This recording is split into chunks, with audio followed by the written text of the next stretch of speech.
Hello, hello. Hi, friends. It's been a long time since I've been on here. Hi. I've missed you.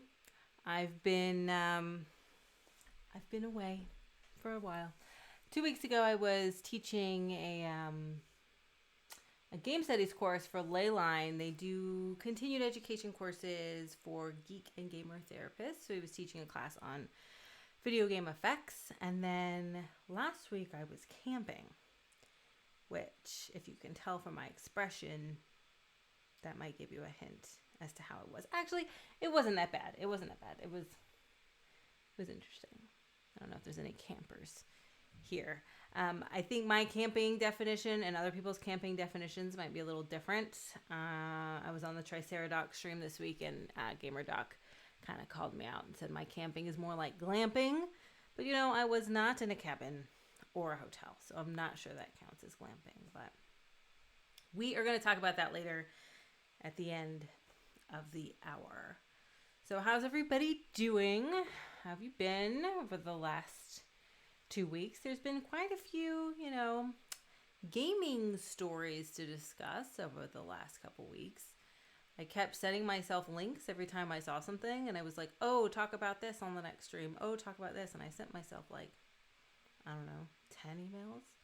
I can't talk about all those things today, but I have a good backlog of things to talk about over the next couple of weeks. There's been new research. There's been some editorial pieces of interest. I wrote a piece yesterday on Medium and published it about games and COVID-19, which is still generally kind of a hot topic that's buzzing around. Oh, I realized I didn't start my diffuser. Oh, well, that's all right. I have my really cool, science lab diffuser behind me. I forgot. See, it's been too long. I'm already forgetting even what I'm supposed to be doing. Anyway, hi guys. You guys aren't super chatty this morning. I know. It's gloomy here. I understand. It's also kind of a weird day. I want to start talking today. Hey! See, I knew someone was in the audience. Hey there, BFF. Nice to see you. I'm not sure if maybe you were on this stream once before. I know it's kind of a weird time. Middle of the day, and you have kids. But hi, it's very nice to see you. If you guys don't know, Engage Family Gaming, they do a great podcast. They're also great to follow on Twitter with your gaming news. They do board games and digital games. They're generally wonderful. Hi, you are. Okay, well, welcome back. It's nice to see you. I want to talk about Chadwick Boseman, and I'm sure that you also have feelings about this. We are big Black Panther fans, big Avenger fans. He passed away last night at the age of 43. He had colon cancer. Of course, anytime. He's most well known for playing Black Panther, as I mentioned. It's a loss, of course, for his family and his friends. And devastated, I think, is the right word. I mean, it's a loss that a lot of us are feeling in the community, especially people of color, anyone who was just generally a fan. He's just a generally awesome human being. He did a lot of philanthropic work. He did stuff with St. Jude. And I just want to take a minute to kind of acknowledge the general sadness that his loss is already being felt in the community. And I've heard people talk about this on social media, and I thought it was worth bringing up. Hey, welcome back, Mr. Gao. Nice to see you. Here I am.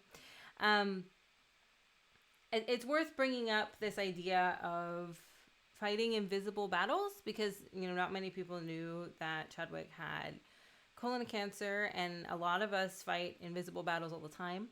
I think actually most of our battles are invisible battles. We don't really make these things if we can. We always kind of try to hide them from other people, whether it's a physical battle like cancer or chronic pain, or whether it's a psychological battle with depression or anxiety or whatever it might be. So if we were all just a little more forgiving and kind, and I end these streams and my videos saying be excellent to each other, and always cite your sources, of course. But the first bit's really more important. If we could all just be a little more kind to each other, the world would be a more excellent place. it's a sad, weird day. Today too, I'm actually having a birthday party for my son turned 3, and my social bubble is coming over. It's 2 families that live close to me that also have children. They've been our social bubble not since March, because in March I kind of went on full lockdown here in my house. But for the last couple of months, and they're about to no longer be my social bubble because their children are returning to public school and my children are young enough to stay home. So it's kind of like the last hurrah because school starts up here next week. So we're having a little get together. So the bottom of my house is like full on dinosaur and like trucks and stuff right now.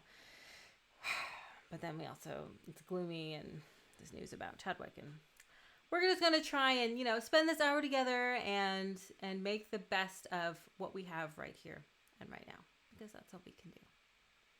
But it's good to be back. I really did miss everybody. I had made videos to post like as I was away and as I've been indisposed, but it's not the same as being here and chatting with you all. Yeah, agreed. That's all we could do. And also in a side note to that, I've talked about this before about, as humans, we're cognitive misers. It's something that one of my intro to psychology teachers mentioned to me, and I never forgot it, that we're lazy thinkers and we want the fastest, quickest answer from A to B. So the example she would give is if someone came into class late, the first assumption you would make was like, why is that person so rude? Like you would attribute it to like a character trait of that individual for being late. And the reason we do that is because it's the easiest, quickest explanation, and we're cognitive misers, we're lazy thinkers, and we don't want to think beyond that. But the point here is like, if we could just take one more second and be like, oh, maybe their car broke down. Maybe they're nervous driving in the rain, whatever it might be. And it could attribute to maybe a situational factor. The world would be a little bit of a kinder and more excellent and gentler place. And the same thing applies to us today. When someone cuts you off in the road, instead of making, the rude gesture of your choice and saying, what a jerk. If we could all just take a minute and be like, maybe they're having a bad day. The world would be a kinder place. We all have invisible battles. We all have things we're struggling with that people don't know about, especially if they're a stranger, right? You have no idea what their battles are. So it's a good thing to keep in mind. So everyone could be a little nicer. Couldn't we all do a little more niceness, especially in 2020? Ooh, 2020. I make a lot of jokes about it being a dumpster fire. It's not really a joke. We're all living through it. Especially with our virtual interactions. Oh, goodness. So the state of the research for September, I've already written it, shot it, edited it. It's up. It's queued, ready to go at the end of September. Is about toxicity on the internet. Yeah. The internet is an interesting place. It's a lot, I don't know how to word this properly. It's a lot easier to both be nicer and be worse on the internet. It provides a space for both of those things. Especially since so many of our interactions are virtual and all you see is someone's tweets. You don't get anything else. Yeah, I made a tweet yesterday about imposter syndrome, and you know what? I was so hesitant to make that tweet at all, but I think it's important that people know that that everybody struggles with something. I mean, everybody. So yeah, okay, I have a lot of higher education, fine, but I still struggle with imposter syndrome. That doesn't make that any less relevant to my life. So yeah, a lot of times on social media, we curate kind of positivity. Well, not only because that's what we want to exude, but also that's what we like seeing. 2020 is full of such bad news. There's nothing I like seeing more than somebody's like super cute selfie with like a nice pumpkin spice latte, which are out now already, which I guess maybe we need that as like a pick-me-up for this year, but I still think that's frightening because I'm not ready for Canadian winter. I swear it just ended.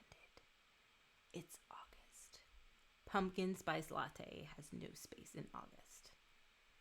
Anyway, that was a side note. I just think that's weird. Yeah, especially when we don't see anything else. So we can all just be a little kinder to each other. Let's try not to be cognitive misers. Let's try not to be mean on the internet just because you think you can. There are people on the other end of those tweets, real people with real feelings and real families and real friends, and yeah, sigh, big sigh. Anyway, so as I mentioned earlier, a lot of things have happened since I've been away. And one of the things that happened was that Parade article about games that girls enjoy. I know I'm not the only one who saw this. Now, I have to show you this in a tweet because the article has since been taken down. But thanks to the power of the internet, somebody took screenshots. Yeah, you saw it. Oh, yeah, because you're the one who told me. I'm glad you're here. We're going to talk about Kardashian Dream House or whatever that game is called. There was this article right here. Games we play, 25 online games that women enjoy.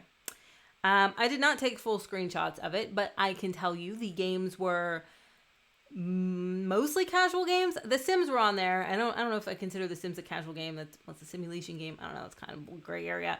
But it was things like Bejeweled and this one right here. Yeah, Bejeweled Classic. Wait, where is it? Oh, there we go. Kim Kardashian Hollywood Adventure, which Engaged Family Gaming swears is not a bad title, but yeah, Sudoku. If the game is good, I will die on that hill. Oh man, I'll have to have you on as a guest so you can. I'm gonna have you on as a guest. You can tell us about Kim Kardashian Hollywood Adventure. But the not only were the titles weird, like the descriptions were super weird. Like join the reality queen. You can style your character. Like the way that they described like why they thought women like this game was infuriating. First of all, because women can like any game. At the end of the day, it's just an RPG. Well, is it? Okay, maybe. I mean, I'm more of a Final Fantasy kind of girl than a Kim Kardashian Hollywood Adventure kind of girl. But, again, we'll talk about it. And it's very... no, I didn't play it. I didn't play it. That's true. It was just a very stereotypical characterization of like what girl gamers like. And you think in 2020, you know, when women make up more than half of all game players and women play everything, you know, from Minecraft to Rainbow Six to Overwatch to Valorant to everything. This was like so off-putting, this article. Oh my God. They did retract it. They apologized. The fact that it managed to get through it all, surprising. Identifying as a girl game is hot garbage. Yeah.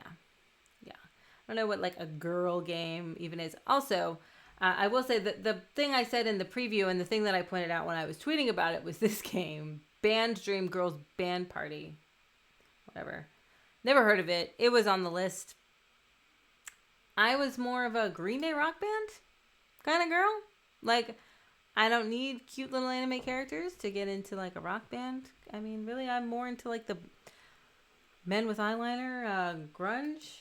The Beatles one was good too. Like, I don't really know. I didn't really understand. It was so weird. It should be games that people enjoy, not just girls enjoy. Yeah, games people enjoy. Much better. Because, you know, we don't need to be put even more into a box. Girls make up more than half of all gamers. Girls play every genre. Girls like the same games that guys like, okay? We like all games. I don't need this kind of illustration for it to be a video game that I like. Although, you know, I will say, I know it was written for Parade, but it still went through multiple levels of editing process. Like, is no one in the editing process or pitching process, like, have any kind of awareness of the video game industry? It's $1 billion, the biggest media industry. Like, I find that really hard to believe. That there was, like, rooms of people being like, yeah, publish that. I don't know. It's so strange. At Parade is a big publication. It's got money behind it. They have a staff. Has anyone been watching, as a side note, the High Score documentary on Netflix? It's a documentary about the history of video games. Yes, excellent. I've seen that. If you haven't seen it, Mr. Gao, very good. One episode a day. So I've watched the first 3. I watched the role-playing one last night. But what I wanted to talk about... we're on the same episode. What I want to talk about, just triggered in my mind. In that first episode, they were talking about Space Invaders. And then they were talking about Pac-Man and how Pac-Man really appealed to women more than Space Invaders. So, okay, there may be some things that appeals like, oh, cutesy or whatever, more to women than men, but I would not say that any game is a girl game or a guy game, because plenty of guys played Pac-Man too. And it was interesting because I would have thought maybe I would have thought stereotypically, being a cognitive miser that I am, I would have thought that women would have been like, oh, Mrs. Pac-Man. But no, they were like super cool with just like regular Pac-Man. And Mrs. Pac-Man came later as like a mod, which is also super interesting. That documentary is so well done. But yeah, super girls band party. I mean, maybe this is a great game. It very well could be. But not for me. And I'm a girl. I'm a woman. So there you go. Interesting things. It's probably not a good game. I mean, you never know. You know, Kim Kardashian made that list too, and you said that was a pretty good game. So it could be a hidden gem, and we would have never known if it weren't for this article.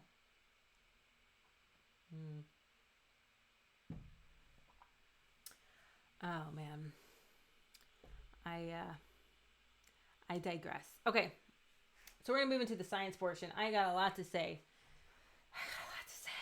There's so many articles that I could have chosen from to talk about today. But, that's not what I wanted to do. What's going on? There we go. OBS problems. Not problems. User problems.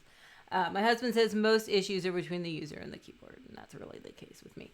So I saw this article printed in the conversation about a new article that was published saying that games affect your moral development. And I was like, interesting. Tell me more. Lucky for us, it was printed in Frontiers, which is a open science. So the articles are not behind a paywall. Anybody can go here and read and see the article. So the research study focused on looked at the idea that games can impact moral development. So moral development is about moral reasoning, which is our ability to differentiate between right and wrong based on what we think the punishment or rewards may be for our behavior. Did I link this on Twitter? I don't think so. I can link it here. I'm not sure. Maybe I did. It's possible. It was a while ago because it's been like forever since I've been here with you guys. There's a link to the conversation article, and in that is a link to the research study if you're interested. Okay, so more reasoning. No, it's we're gonna talk about it. I was gonna say it's good. It's okay. I have some problems with it. More reasoning is our ability to differentiate between right and wrong based on what we think our punishments or rewards will be. So this in turn turns into our greater understanding of the social factors and circumstances about what we consider moral reasoning. So in the context of this study, the idea is that someone with more mature moral reasoning would be more cognizant, more aware, more thoughtful of the wider social implications the choices they make in game have, rather than simply the punishment or rewards merited by the game. So in terms of choosing to kill a character or not, someone with more mature moral reasoning would feel bad about doing it, even if they're being rewarded in game for doing so. That's the idea. So this was a survey study of university students aged 17 to 27. They found males who played games for longer had higher levels of moral reasoning. They found players who had played a greater variety of genres, also had more developed reasoning. And the authors argue that video games support moral development. The caveat being there was no relationship for this among 18-year-olds. So they had a comparison group of under 18-year-olds. So they found these effects for children or for players under 18, but not over 18. And their explanation being moral development may no longer be as influenced by media the older that you are. Now, that's all fine and dandy, but if you just read this, you would take away, and the conversation is, it's a reliable source. They publish good articles. This came from Bournemouth University. It's a good university. I actually know the author of this study. She's wonderful. She does good work. So you would take away, okay, males have higher moral reasoning if they play more games and if they play more genres of games. So it seems that games can help us develop moral reasoning, whether it's through the actions and consequences in the game or whatever it may be. It doesn't actually go into that much detail what they think like the actual impetus would be of games like driving this, whether it's like simulated behavior and simulated consequences. They don't really specifically say. But I like to go more to the results section before I go to the interpretation. So when I saw that this was here, I was like, okay. In a research study, there's the introduction, there's the literature, and then you always see like, okay, participants and methods, measures. I'll take a brief look at that. But this is where the fun is. The fun is in the numbers because the numbers don't lie. So I have a few problems with this study when I scroll down to the results section. And the reason I wanted to really highlight this week is the fact that you have to really look at the details of things to get a clear picture of what's going on. Again, going to the results section, looking at the numbers, even if you don't have a background, particularly in statistics, you can still, these papers are meant to be written in a way in which you can tease out the results and kind of get an idea. You may not know exactly what a regression is, or exactly what a correlation is. You can Google that for one, but you can get an idea. So their first point was that males had higher moral reasoning outcomes than females, regardless of the gaming variables. So we're going to look at that graph here first. Okay, so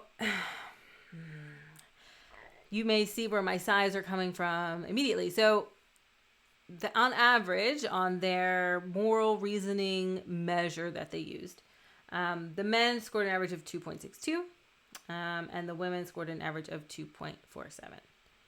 So, okay, technically there is a significant difference here as measured by their t-test. They have a pretty good size of sample here to work with. But is this really substantial? So a 0.2 difference on average across a group, of 150 people. Do we really think that has real-world applicability in differences that they're expressing and their ability to make moral reasoning and their ability for moral decision making? I personally don't think so. I'm not saying that the researchers were wrong in saying there's a significant difference. That's fine. But the interpretation, the strength of the interpretation is what I have an issue with. Yes, the male players played more video, or had higher moral reasoning than the females. Is this a substantial difference?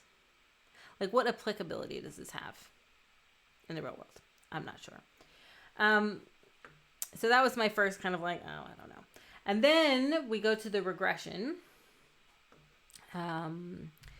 So what this is looking at is the differences between males and females. And okay, so here we see too that males have played for longer and they play more genres. Okay, so we're going into, this isn't the regression, sorry. This is another, looking at just the group differences. Males play more genres, males play for longer. Okay, so then the regression is looking at how all of these effects impact moral decision-making and whether it's significant or not. So here's where we see the significant relationship between sex here, and genre. So this is like they played more genres or not. And then the more likely they exhibited. So the more male they were and the more genres they played, the greater moral decision making they had. Now, the point here was actually pointed out by Chris Ferguson, who is a game studies researcher, author. He's most well known for his work on video game violence. But the first thing he pointed out, which I thought was a very good point that I didn't actually notice offhand, was the use of this variable violent games and the use of this variable mature games. And he pointed out that these two terms are essentially the same thing, and they both have standardized coefficients that are large. And if you look here, they're in opposing directions, and this is a red flag for multicollinearity. There's the vocabulary word for the day. Multicollinearity is a situation in which two or more exploratory variables in a multiple regression model, which is what this is, are related. Okay, so if you had a perfect multicollinearity, one would be 1 and one would be -1, right? But the problem with this is that it makes the other predictors in your model less precise than if the predictors were uncorrelated with each other. So the usual interpretation of a regression is that like this impacts my outcome variable, which here is more reasoning. But basically these variables contain the same information. So if these two measures are being presented as different in the model, but they're quantifying the same thing, can skew the results and actually lead to large changes in the model. So that's really an issue of, the basic analysis. So what Chris was saying, and I agree, was about let's reanalyze this model, like taking one of these out since they seem to be measuring the same thing.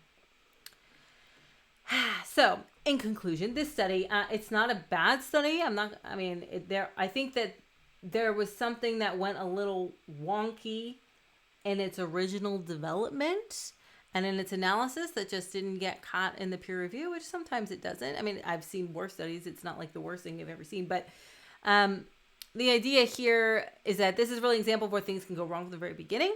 And sometimes, the interpretations of research studies, I hate when the camera's opposite. I can't figure this out. The interpretations of studies don't actually match the data. And this is one of those cases for me. So I have seen other research, I should have pulled it up, about moral reasoning in games. I've seen that discussed before in other studies. So I understand like the inspiration for doing this particular study. And I think that there has been some other research suggesting that there is a relationship between these two things. But this study for me, it has a few issues for me. That's your science section for the day. Have I lost you? Did I feel like being like Bueller? Is this thing on? Have I lost you? Not all science is created equal, and just because it's published doesn't necessarily mean you should take it without, oh my God, this opposite thing, a grain of salt. It's either backwards cardigan. I did not lose you. Okay, good. Yeah, the cardigan is being funny today. I wanted to wear green in honor of my son's dinosaur party that's happening later. I have a 5-year-old as well. It's the 3-year-old's party, and the 5-year-old insisted on wearing something with a dinosaur on it, which she doesn't have. So I found the largest dinosaur sweater that my son owned. And I was like, squeeze this on, girl, if you want to wear a dinosaur. And she's like, I'm sweating. I'm like, well, oh, you hear that? That is my son. He might be making an appearance. I told my husband to pay attention and come get him when he wakes up. Oh, here he comes. Okay, we're good. Okay, so I didn't lose you. We're good. I'm glad. So I want to, next week I'm going to talk a bit more about the research that's being published in the special issue of Frontiers, which is also open science, which is great, so we can look at it. I did get a new computer. Can you tell? Am I less choppy? You know what else I did, Mr. Gao? I'm trying to decide if my son is talking to himself or my husband. It's my husband. So my router's in my basement and I'm on the 2nd floor. So I can't really hardwire into the internet from the basement without it being like a whole thing. But I have an extender, like little thing that you plug into the wall puck, and I got a wire into the puck. So now the internet only has to do like one wireless jump instead of 2. So next week, when I do 20 questions, it should be less laggy, theoretically. Like, I did get a new computer too, though, so maybe that will help. I'm a little dumb, so you're not a little dumb. That one was kind of, I had a lot of vocabulary words in that one. So it's not, and if you have any questions, like, the point of this channel is to make science more accessible. And I will say that as someone who's been in academia and as someone who is a researcher in the field, my natural strength is not to speak in a way in which is understandable and relatable, but it is very much my goal. Okay, so if I say something and you're like, what does that mean, Rachel? Please explain this vocabulary term to me. happily. I will happily do that. Because the aim is to make, science more digestible for everyone. You're silly. You are not dumb. Anyway, my new computer, I don't know if you can tell. So it is definitely making less like fan noises as it runs, which I think is a good sign. And I am excited to test. Next week we're doing a special episode of 20 questions with Dr. B, who is, it's definitely noticeable. Oh, good. Okay, good. Dr. B, who is the clinical director of Take This, generally wonderful human being who I adore. And he's going to talk about mental health and games. You speak in a highly intelligent... Well, thank you. That is a compliment. Thank you very much. I also want to make sure people understand me, though. I never want to be... I never want to use language that just sounds intelligent but is meaningless to the people I'm talking to. So let me know if I say something you don't understand. I am here to open the doors of science and answer any questions, and there is no such thing as a dumb question. The only dumb questions are the questions you don't ask. You can ask anything about science, and if I don't know the answer, I will tell you. I also strive to not be a person who pretends they know things that they do not. Anyway, that was a lot of talking. I want to talk a little bit about camping. I know we're only halfway through, and usually I save this for the last 15 minutes, but I feel like there were less questions about that article than there were last week, which, good for me. It leaves more time to talk about camping. Okay, camping. I am not a camper, okay? And when Gamer Dog asked me about camping, she was like tents and stuff, and I was like, okay, first of all, I'm not even on that level. We're going to go up one more level. I am like a travel trailer with a bathroom type camper. And actually, preferably, I'm a hotel camper. Is that camp? That's not camping. So we rented a travel trailer mostly because my son, when we planned this last year, my son was potty training, and I thought, oh man, pre-COVID days, I thought, oh man, if I have to like run him to the public bathrooms, which did end up being, a distance from where our space was on this like campground, it's going to be a problem, and he's going to have issues like every time we have to go to the bathroom. Okay. Thank you, Engage Family Gaming. Thank you for being reassuring and letting me know.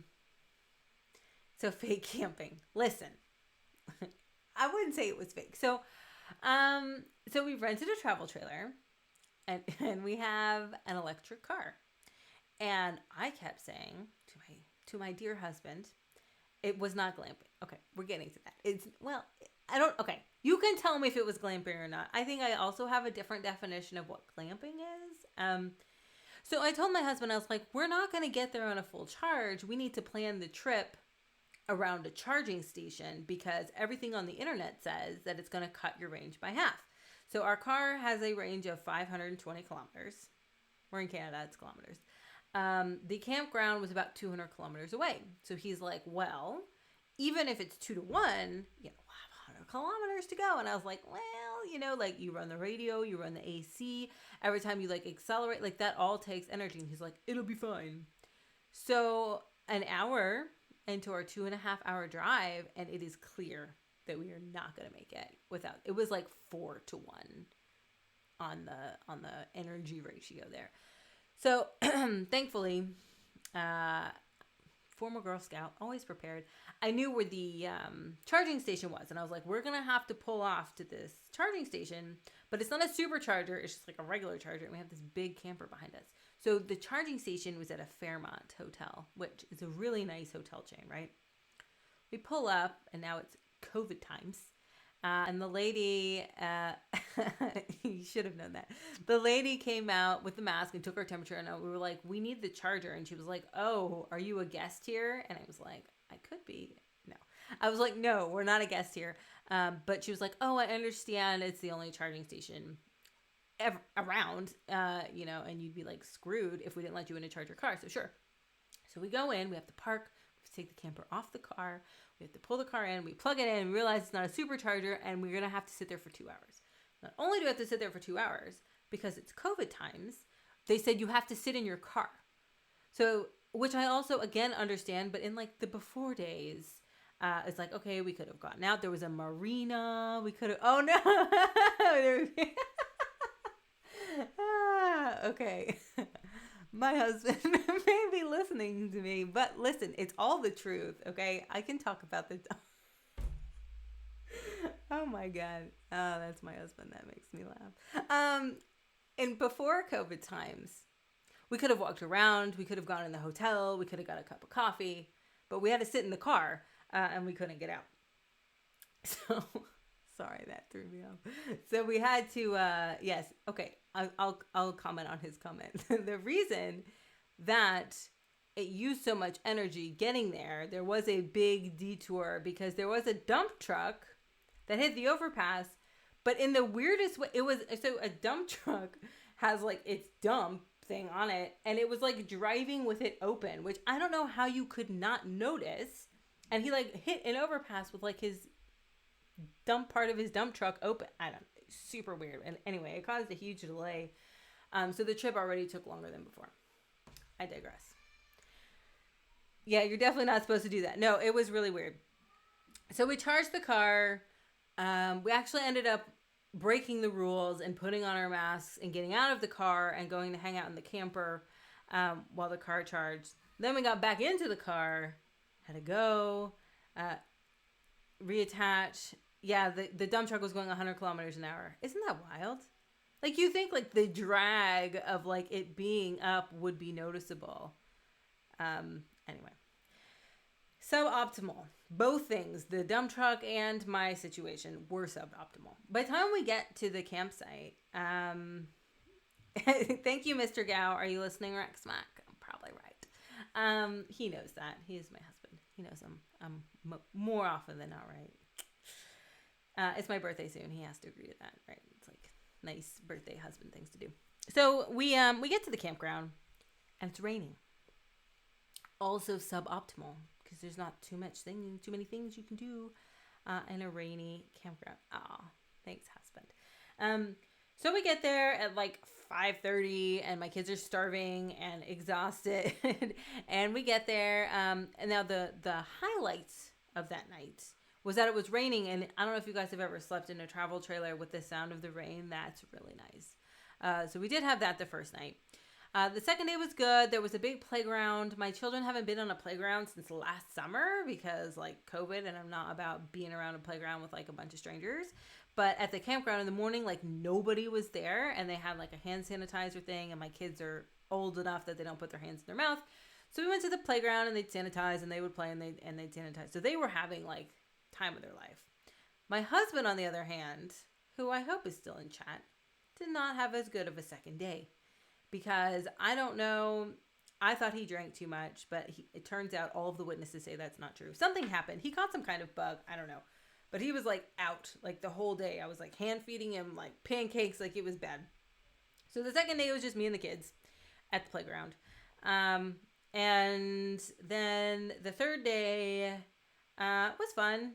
I don't really know. Oh, I went into the town. We went on antique shopping and whatever. It was fun. So it doesn't actually sound like I did that much camping, but there were s'mores.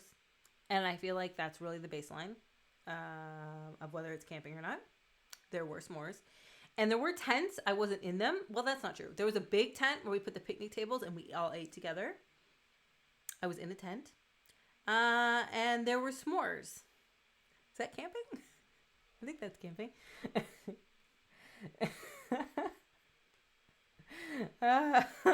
He was still in the chat. I said I hope he's still in the chat. I don't know if he is. So yes, I wouldn't consider that glamping. I will say at the point in which we were charging the car at the Fairmont, as I was lovingly gazing into the eyes of the people walking into this nice hotel, I said, can we just stay at the Fairmont? We're already here. Our car is dead.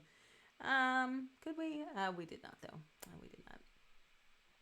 So on the way home, actually, the charging was better because, first of all, there was that weird detour with the dump truck. That was an issue. But also the way that the maps took us in the car did not take us past the supercharger, even though we could have gone past the supercharger.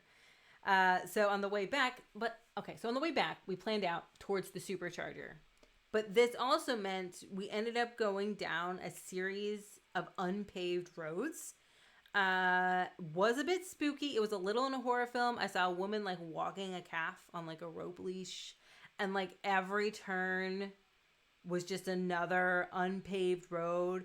And like our car, so I was asking my husband out, our car is like 6,000 pounds. Then the trailer is like 4,000 pounds. At one point we were like going down a hill and my husband was like, I just don't have control of the car because it's not paved and it's all like rocks.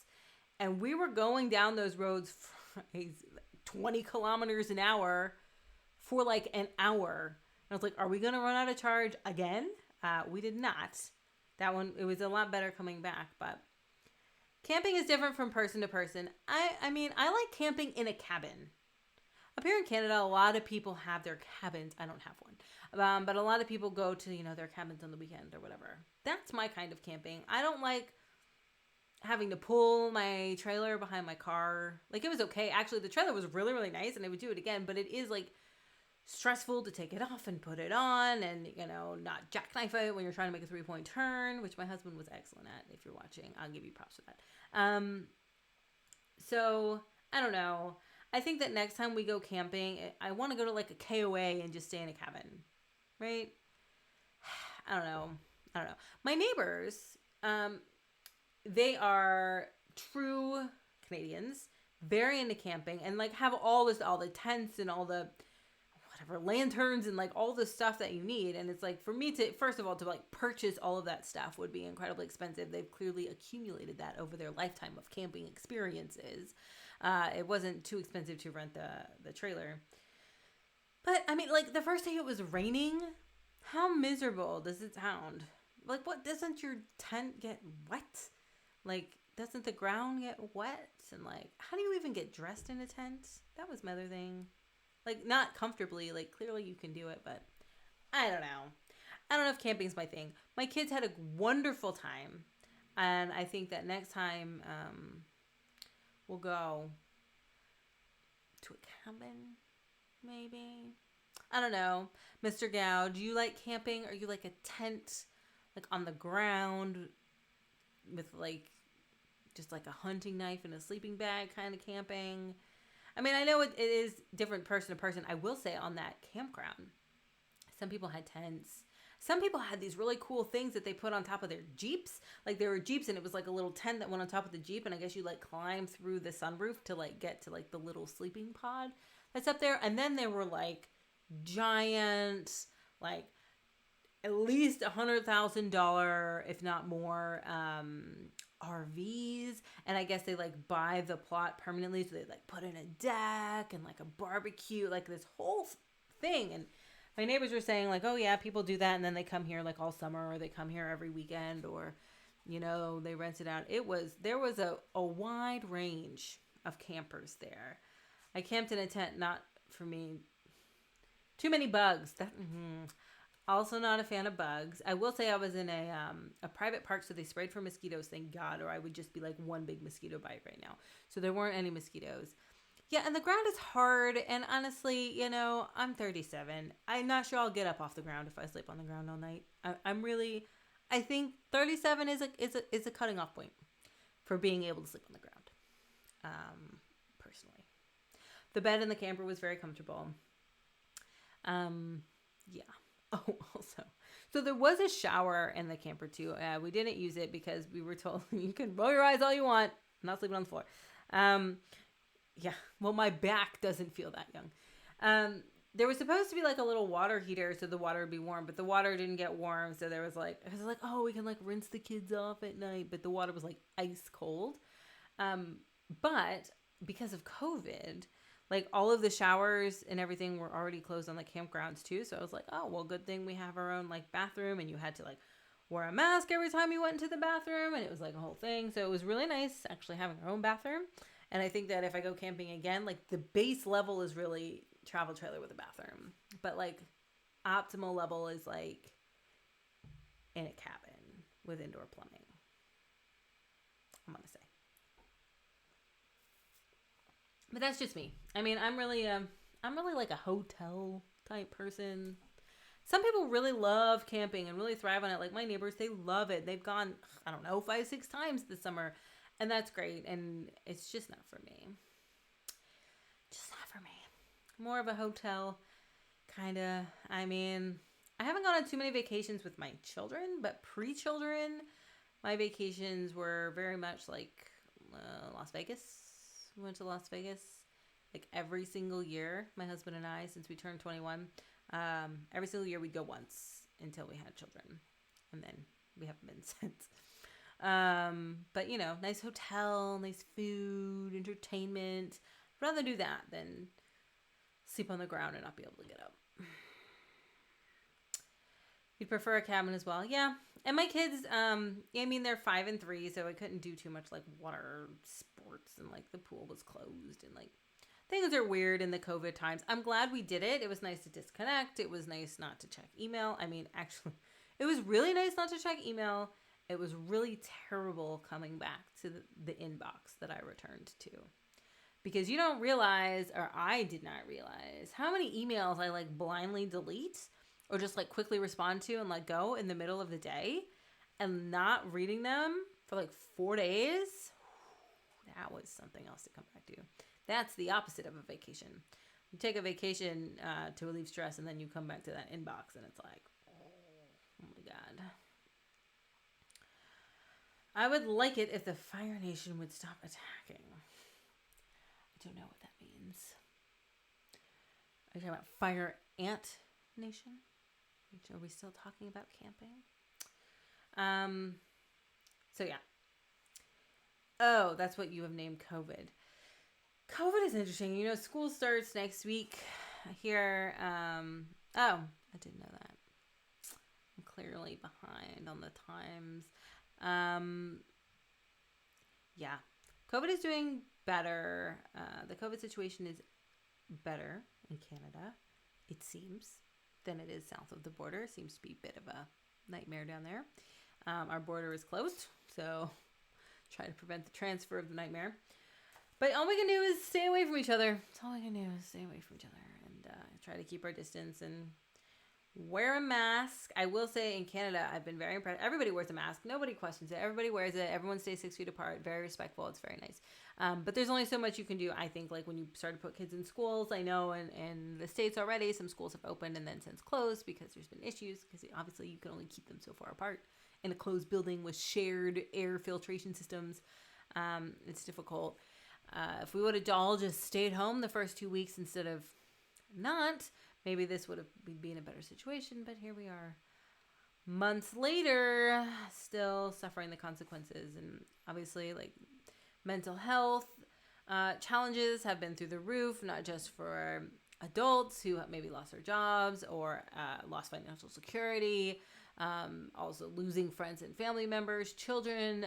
Mental health challenges among children are up. With anxiety and stuff like that. And the mental health, I read an article, I wish I had it to link. Dr. Kelly Dunlap, who is a clinical psychologist, and she's also the community manager for Take This. She posted an article that the mental health of therapists are difficult right now because of the increased stress and the increased difficulties that people are seeing right now. So, bit of a mess. Yeah, it's really bad down here. Yeah, you know, my family's in Texas, and Texas is doing pretty rough. So, it's hard. Just stay, 6 feet from other people. Wear a mask. Don't go anywhere unless you need to go somewhere. It's hard. It's hard. Anyway, so what should we talk about in our last 10 minutes? I want to talk a little bit about the YouTube videos that are coming out this month. I film and queue them up a month in advance. Just so I can stay on top of it. So as I mentioned, the State of the Research this month is about toxicity, which I think is really important. I'll be putting out a poll soon about what State of the Research you want to see in October. Losing track of months. October, pardon me. So this month you'll see something about the online disinhibition effect, which is a little effect that impacts the way we socialize online. My academic rambling is about moral panic. around games. And then we'll have 20 questions. So we'll have the 10 things I want to know about you with Dr. B and toxicity. So that's a pretty good collection of content there. And then I've already started planning for October. Actually, I shot my academic rambling for October, and it might be the best thing I've done.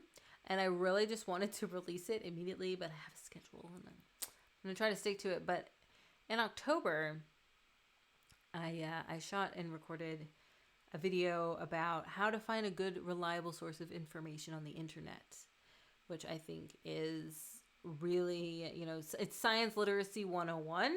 And it extends beyond, Psychgeist, and extends beyond the science of games, and really just having the general skills to kind of sift through the good from the bad, from the really bad sources of information on the internet. So that will be at the end of October. I really just want to be like, publish now. But I have a plan, and I'm going to stick to it, and I need to have all my things ready in the future.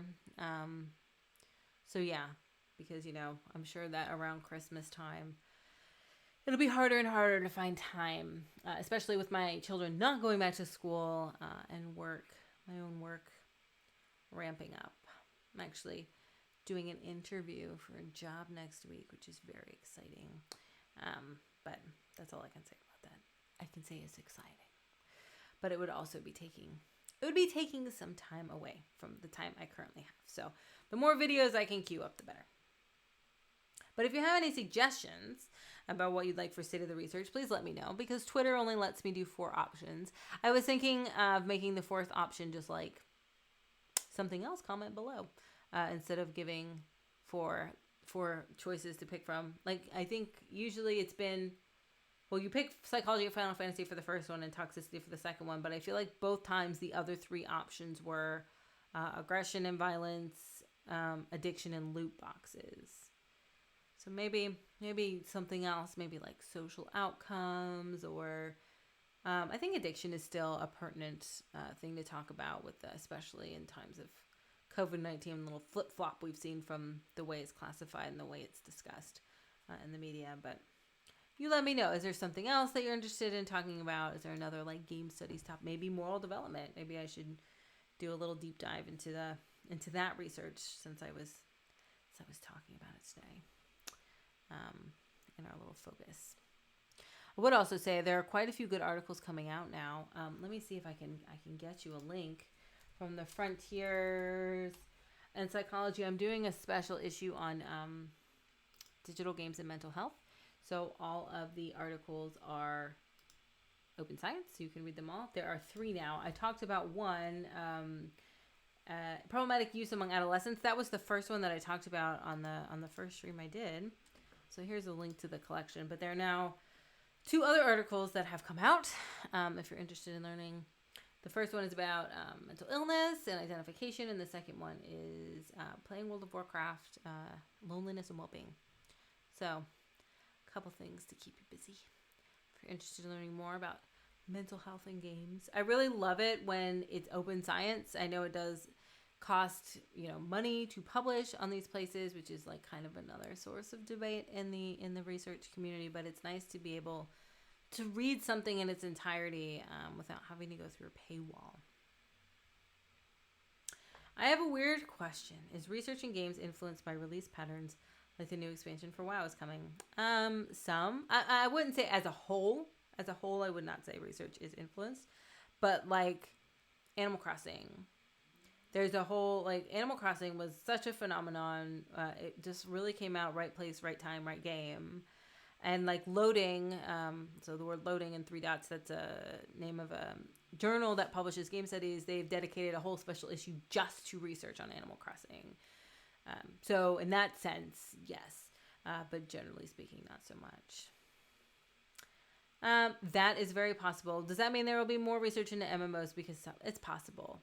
Although MMOs, I have to say, have really been a focus of study from the very beginning. Like the very early on game study stuff was EverQuest and World of Warcraft. Like MMOs have always been kind of a special ecosystem. I think because players are just so engaged, and yeah. So we'll see. That's a good question. Thank you for asking that. I'm not sure. I think in some ways it is, like I said about Animal Crossing, and perhaps because it'd be top of mind. I also can't believe another expansion for WoW is coming. I haven't played WoW in 15 years. It's weird to actually say that and not be exaggerating. Like 15 years. So there's been so many expansions. I don't even know what's happening anymore. Of course, I remember when I first started playing World of Warcraft, I was so overwhelmed by the amount of like buttons and things. And then like fast forward like 3 or 4 years, and I was N level rating. I was on like one of the top 3 guilds on our server. I had like all the overlay add-ons with like so many buttons, and then I had to stop when I started my PhD. I had 0 time. I played through my entire master's program, but PhD is like a different level, so I didn't have any time. And I remember going back, after I had been out of it for a while, and I was just like, I don't even know how to move anymore. I mean, I did know how to move, W-A, whatever, D, SD. But, yeah, it's, one of the Warcraft is a lot. There's a lot going on. Call me when I'm done with your stream. Oh, man. About the expansion? Oh, well, I'm going to my son's birthday party afterwards, but I will take a rain check on that. But, yes, it's the 8th expansion. That's wild. I have people coming to my house in a half hour. I have like a cheese plate to make and windows to open because it's still COVID and we're going to be safe, even though they're my building. So yeah. That's a lot of talking. Any other final words? Any questions? Any thoughts, ideas before I go? Might go a little bit early just to get, rush on that cheese plate. You only turn 3 once. Might as well do it with some brie, right? Happy birthday. Thank you. It's funny because we sang and gave him a cake at camping. And then on his actual birthday, I made him a little ice cream sundae. And now we're having like his party. And it's like, okay, I don't know why you're having so many celebrations, but don't get used to this. Like, my birthday is next week, actually. I hope you're here next week for my 20 questions. That's my birthday stream. It's like, I'm going to get 1 happy birthday song and 1 cake. Not 3. That's not normal. Thank you. You guys also have a good rest of your day. It's raining here, but there's cake in my future, so I feel like my prospects are good. So yeah, tune in next week. Birthday stream. It should be fun. Dr. B will be here. We will draw from our random 10 of questions if I can find it. I see it. Okay. I was like, I think I put it back in a different place than it was before. We will pick his brain about mental health and games. He also is a therapeutic dungeon master. So if you have questions about D&D and tabletop, he will be here for that as well. So until next time, be excellent to each other, especially that excellent bit. Always cite your sources. I will see you here next week, and there'll be a new video on Wednesday, a new jargon schmargon. So, till next time.